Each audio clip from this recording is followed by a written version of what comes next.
broken line or a cut line or anything, we often bill. But this one may be exempt because it may have happened prior to the handoff. And so what we get is what we get. You know, we got the system the way it was at that time. All the other ones, date of when they went in there or their contractor went in there. This one, you know, is quite aged. So I don't know if we will or not, but I'm always looking for a way to bill them. So we'll see if that happens or not.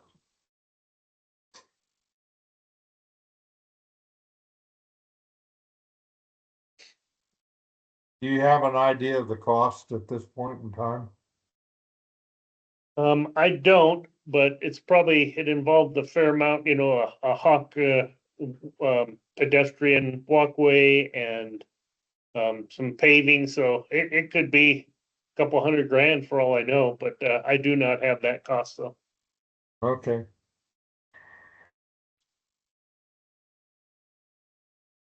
Good morning. Before we start, I just want to do a little bookkeeping. Kirsten, the virtual meeting minutes are in the chat. I'm not virtual meeting, the virtual meeting reminders are in the chat for you.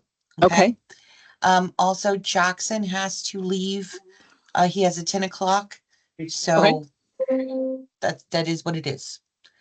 And We'll try and move fast. So we need to adjourn when Jackson leaves. Is that correct? we can continue after Jackson leaves, but he does have to leave at 10. Okay. By 10. You just can't talk about me when I leave. That's when the good stuff starts. And Art, you had something? Yeah, I have to get on a 9:30 call real quickly. It should take me about 5 minutes or less, and then I'll be jumping back in this meeting. But I do need to go and make sure I address some things on that 9:30 call. Thank you, sir. All right, Kirsten, it's all yours. All right, so I will call our financial subcommittee meeting to order today, 11/3 of 2025. Virtual meeting reminders, mute microphones to ensure we don't get feedback or background noises. If you would like to speak, go ahead and raise your hand. Lower your hand when your questions have been answered or you're done speaking. Always remember to unmute your microphone and don't forget to remute. And as a reminder, if there are any audience members, they're only permitted to speak when called on. This meeting has been being recorded to satisfy the open meeting law requirements. So do we do the Pledge of Allegiance now? Is that Let's do the roll call first. Oh, sorry. Okay. That's yep. okay. There's. So All do right, I do that roll call, or do you? Yep, I will take care of the roll call. Thank you. Asia Philbin. I see you. Yes. Matt Mathewson. Here. Thank you, sir. Eric Solwald. Here. Thank you. Kirsten Wangsvik. Here. And Claire Zucker. Here. We have a full house and we have a quorum. Awesome. All right. So let's do the Pledge of Allegiance. All right. So, okay. Oh. I pledge allegiance to the flag of the United States of America. And to the republic for which it stands, one nation, under God, indivisible, with liberty and justice for all. We all did it in our own timing. That's fine. I'm going to unplug my headset because I think it's getting a little staticky.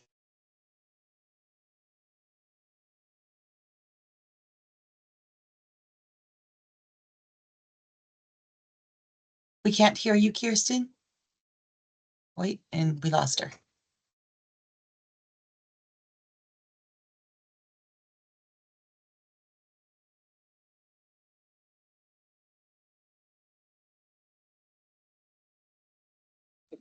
Is that working? Are you able to hear me? I can hear you, but it's very muffled. Oh, it's still on my headset. Okay, I am very sorry. We'll fight that in a second, but let's go ahead and do the approval of the minutes. Let's do the call to the audience first, if that's Oh, okay. right. Yes, please. Thank you. So do we have any audience members? I don't believe so. So hearing none. Now let's approve the minutes. So Can we has do the everyone? safety share first? Oh, Lord. Okay, yes. It's a hard Okay, job, quick. huh? No, Jackson, please do a safety share while I fix my headset.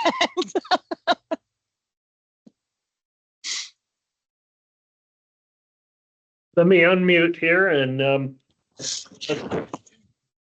you know, we are going through that, well, I was gonna use Halloween, but guess what? I'm a few days late now, so we can't talk about Halloween. But, we are going through the change of weather and it will start cooling down, believe it or not.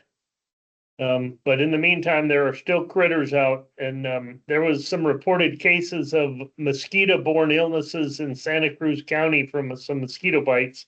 And I live in Santa Cruz County, so that had my attention, but don't think the critters are gone. Pay attention and take care of your normal precautions, especially with mosquitoes. That's it.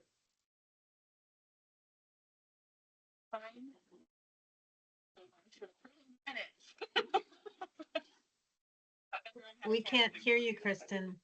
Kirsten, we can't hear you.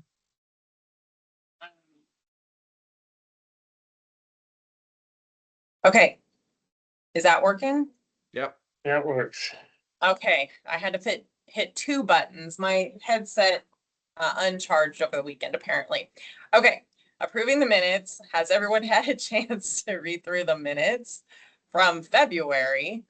And if so, oh, Claire, did you have something to add about the minutes?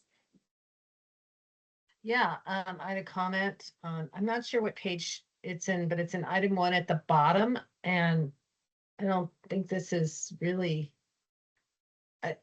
So this statement is Mr. Mathewson also indicated that he would like to schedule a meeting with Mr. Solwold and the financial advisor, Mr. Jenkins, and Mr. Curran / circumventing the open meeting law restrictions by having only 2 members in attendance. I don't believe that he said that. And that may be a comment afterwards, or somebody else said it. The last bit, circumventing the open meeting. I don't believe he said, and I want to circumvent the open meeting law. I don't believe he said that. He just said, let's do this. And Violated. Yeah, I think it was to kind of discussion afterwards that because it was only 2, it circumvented that. I can remove that if. That shouldn't be in the minutes because it didn't happen in the meeting. Okay. So Verified that it was allowable. Yeah. Well, I think you could just put a period after Curon, and that's fine. Okay. Sounds good. Thanks, Claire. Yeah, I thought that was weird. For catching that. Any other comments on the meeting minutes? Hearing none, do we have a motion to accept them? To I'll vote, move to accept it as amended. have a second? I'll Second. second. Let's take a vote. So all in favor? Right. Aye. Actually, you're supposed to do discussion after you get that. Just Any? I sometimes forget too, but you're supposed to do the motion, the second, then you ask for discussion. Any further discussion? Thank you. Not hearing any. Let's go to a vote. So all in favor, say aye. Aye. Aye. Any opposed? All right, the motion passes to accept the minutes. All right, so moving right along, we are going to move into a discussion by Art about the draft Board of Supervisors policy for RWRD use of reserves. I'm hoping everybody had a chance to at least peruse that 2-page document. Art, you want to take it away, and would you be willing to share your screen on that if you would like? Otherwise, I could. Yeah, hold on. Give me a second, Chair. I'll have to go back through.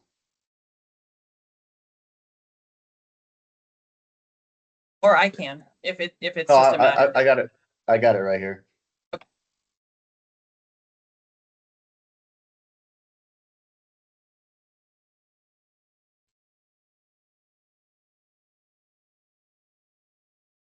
Can you guys see my screen there? Yep. Okay, so good morning, members. Thanks for having me this morning. This goes back to right around the time that I started with the county. I believe this group was having conversations with Ellen that were leading up to a recommendation from this group to the full committee that would then be forwarded or passed along to the Board of Supervisors for approval.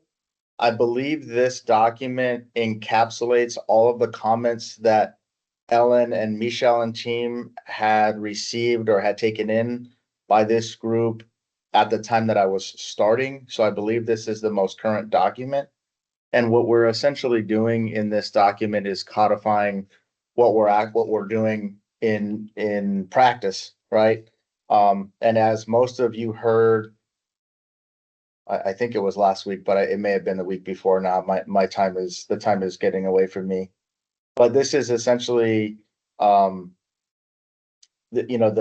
work that this committee has done in concert with the full committee and the finance department is codifying the use of the reserves. And as we heard last week or a couple weeks ago, the importance of adhering to the reserves and the importance that those reserves have and the pillars have on the overall financial management of the utility and our ability to secure the lowest possible debt financing rates that are available to us based on our credit rating, ultimately help the ratepayers of the utility.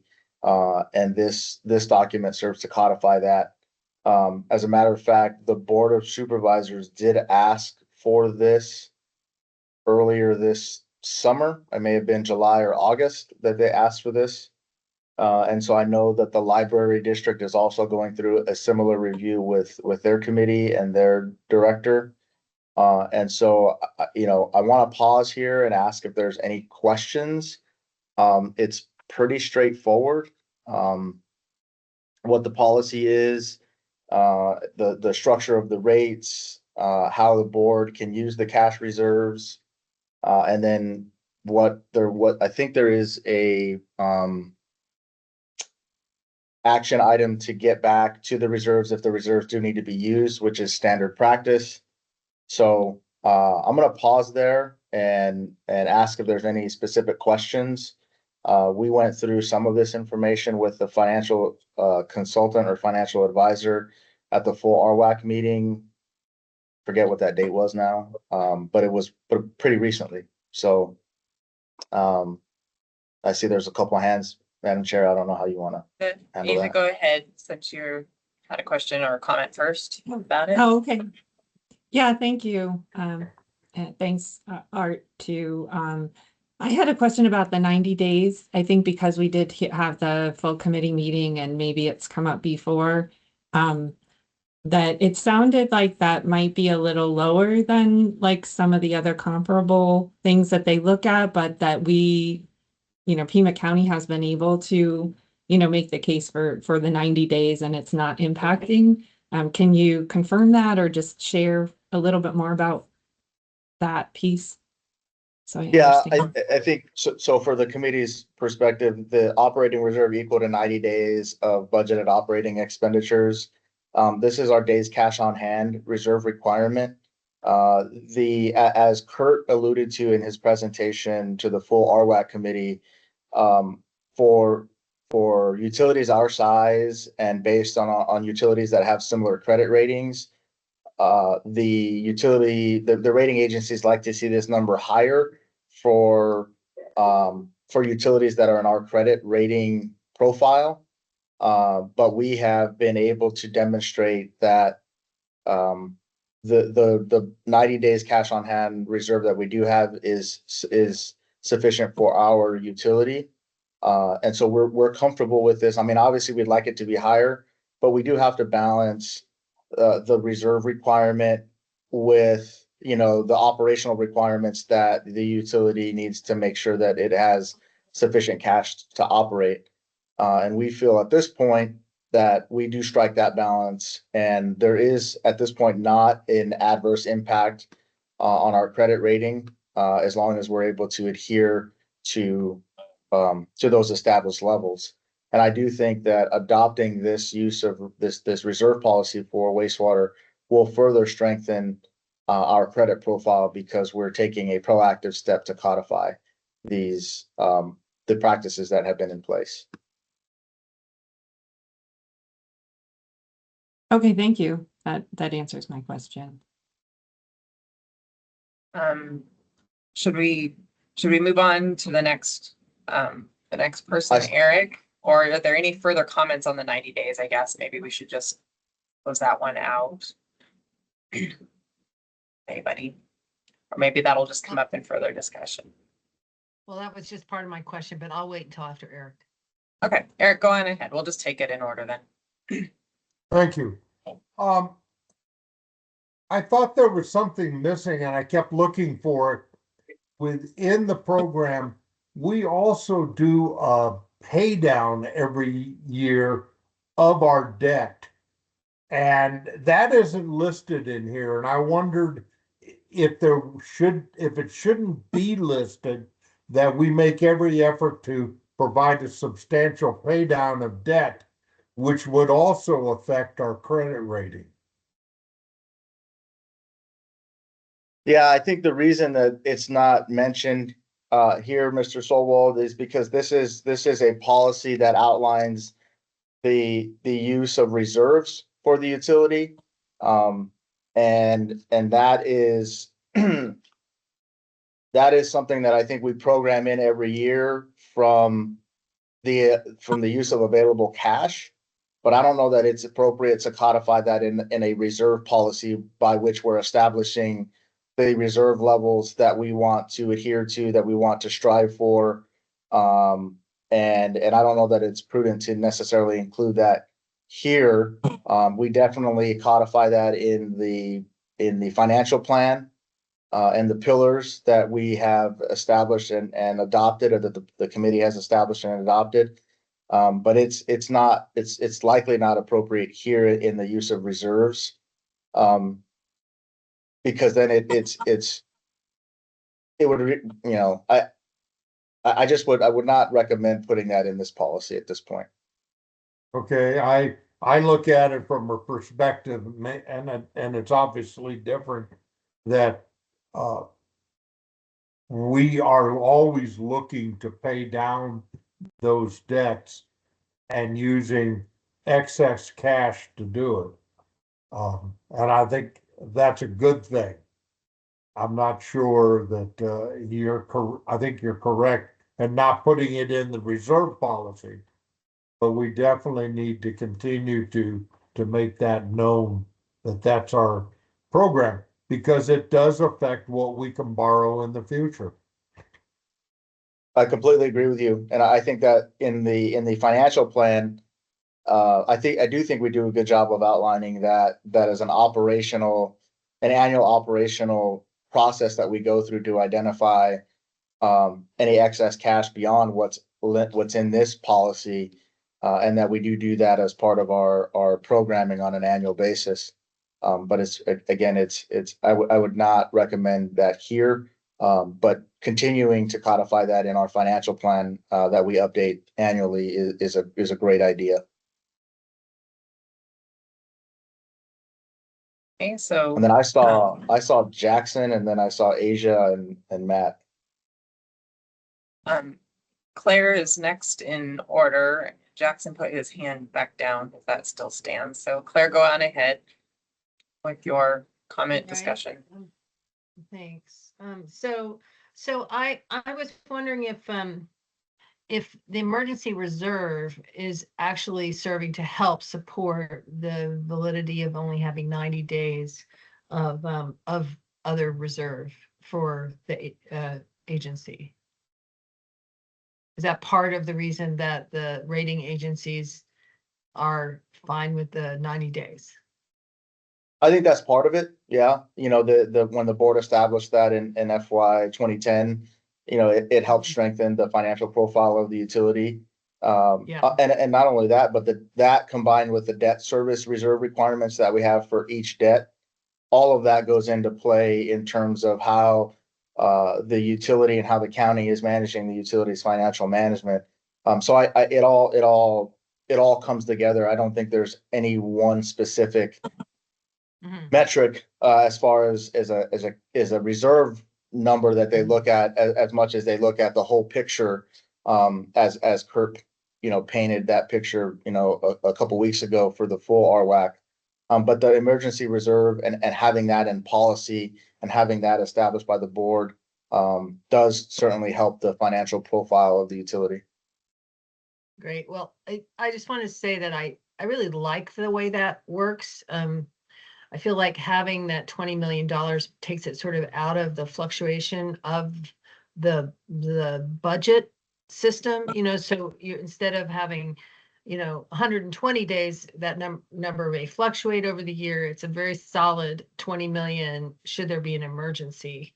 So I like that those funds are separate. And I also like the idea that, a utility such as this can have a very, very large incident, which can cause a lot of impact. And so it sort of separates that one-time impact situation from an ongoing revenue stream, which is supporting staff and operations and so many other things. So I just wanted to sort of say that I like that way of doing it, and I'm glad that's part of what the rate agencies are looking at.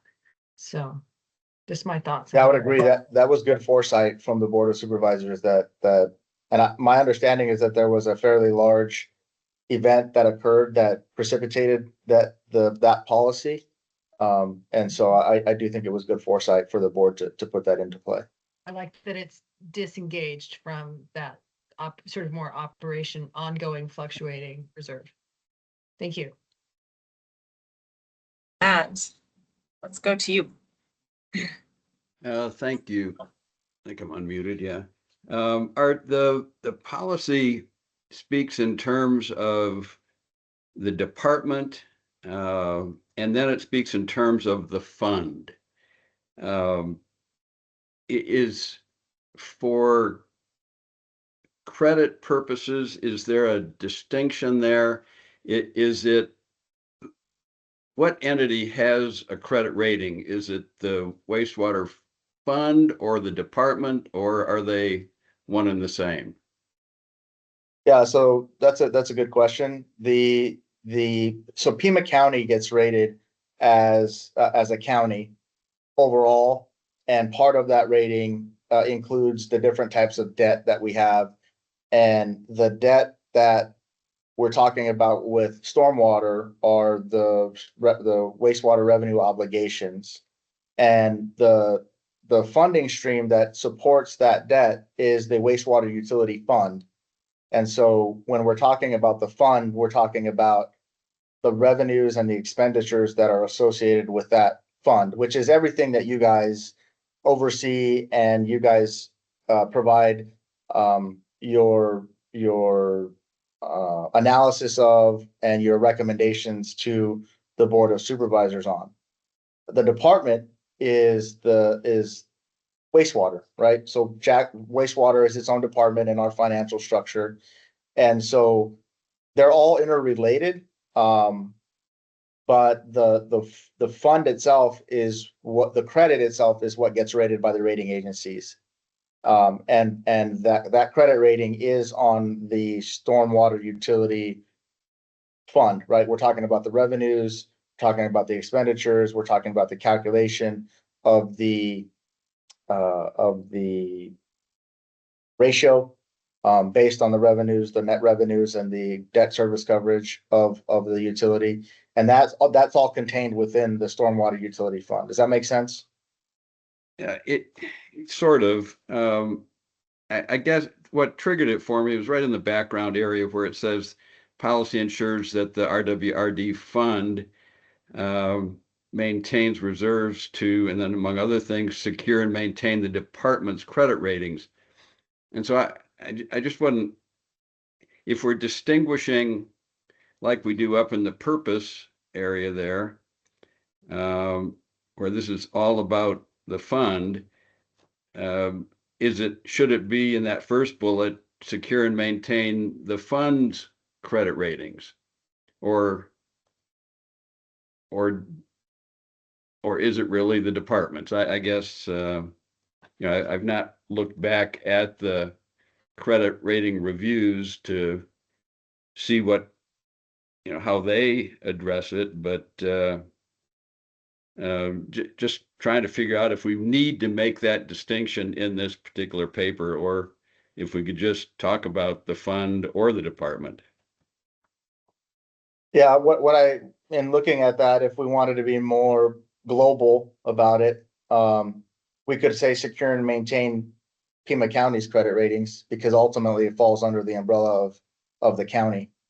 And the revenue obligation credit is part of the total county credit profile that would include our general obligation bonds, our certificates of participation, our excise tax revenue bonds, our highway user revenue bonds, and then our wastewater utility bonds. So, or obligations rather. So if you didn't like the department's credit ratings, we could change that with maintain Pima County's credit ratings, and it would serve to put the wastewater under the full umbrella of Pima County, and I wouldn't have a strong objection to that. Yeah, I think I like distinguishing or narrowing this, because it seems to me the ratings that are given are different for the county and the department or the fund, but and whether we talk about department or fund or both of them in this document doesn't really bother me that much, but I just wanted it to kind of be accurate, and there being just an appearance kind of a disconnect between the two. I noticed we're getting close to your 9:30. I do have a couple other things I want to talk about that would probably take you past that. Do you want to disengage on this topic and have us move on while you take your call? Kirsten, We defer to you can too. continue to go. We can continue to go to 9:30, and then I'll pop over to another meeting. That it really should only take me. I mean, if it takes me 5 minutes, I've probably gone 3 minutes too long. But I do need to pop over, so we can go right up to the 9 to 9:30. I'm good. Okay. So Then as far as let me just go back to the department's credit ratings. Yeah. I don't have, if the committee wants to recommend alternative language there, I'm okay with that. I think it's important to distinguish the fact that the county gets rated based on each individual credit that we're going to go out and sell in the capital market. And each one of those credits is what I just referenced, right? So we have, we have the general obligation credit, we have highway user revenue fund credit, the wastewater revenue obligation credit, and each one of those credits is in and of themselves evaluated and rated separately and distinct from one another. And so that's a key distinction, right? And so if you wanted to make sure that we're saying all of this is being done in order to secure, maintain, preserve the wastewater utility revenue obligation credit, that might be something that would further enhance and signify that we're looking at specifically the wastewater, SRO, senior revenue obligation credit. And that might be some alternative language that may fit the committee's eye a little bit better. Well, and I kind of defer to your expertise on that, and I don't know, maybe the county attorney, I don't know whether they've weighed in on this or not. My inclination would be to, in that bullet list of background items, change that first bullet to say fund rather than department. And then probably there's other references to department. Some of them, to me, appear to be better referring to the department actually when it has to do things and take actions, whereas at times it seems like it's more the fund, which is the entity that's getting the credit rating, is what's being referred to. So just if we're going to have distinctions, I just kind of would like to see it have a little, I guess, consistency from that standpoint, distinguishing the fund, which gets the credit rating, and the department that acts and operates to utilize and enhance the fund. Let's let Art go over to his other meeting. One quick observation is it might be a both and question. We might be able to put, two things in those lines, but let's just table it for just a moment. Let Art go back over to his meeting for about 5 minutes. And then my question to the committee is, do you want to continue talking about this in Art's absence? Should we move on to the next agenda item with an Isai for a few And minutes? I will be back. I will be back just as soon as I can. Okay, sounds good. Thanks. I'd say move on and save this item for Art. Okay, so we'll try and wrap back around here in a minute. Let's go on to Isai. The next budget, or the next agenda item, is the end of year budget closeout for 24-25. Hi, good morning, everyone. Let me share my screen. I know there were 2 reports sent out. I hope everyone got the updated version. If not, let me know. But I'll share my screen and I'll give some explanations to what we're seeing. Perfect. Can everyone see my screen? Yes. Yes. Yes, Excellent. thank you. Perfect. So this is the revised version that we sent out. We took out the forecast that we had. We took that out, and what we did, we compared the variance to the revised budget versus the actuals, because we want to see at the end of the year where we ended up as. So,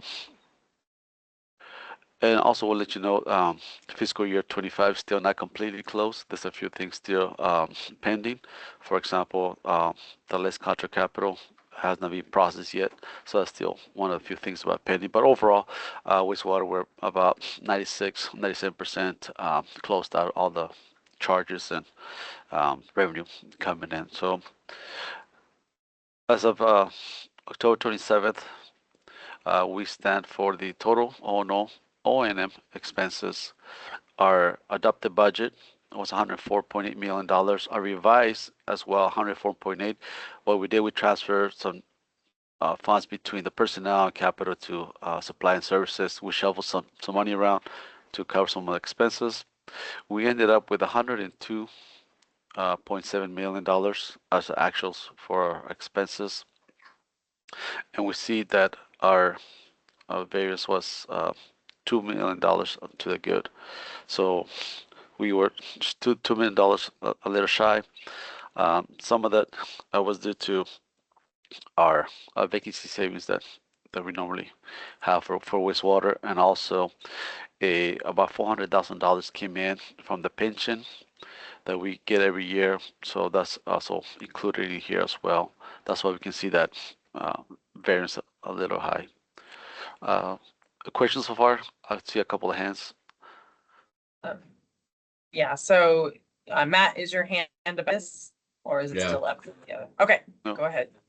Mr. Jackson, I think see your hand up. Is that for this or is it prior? No, my hand is on this just because this is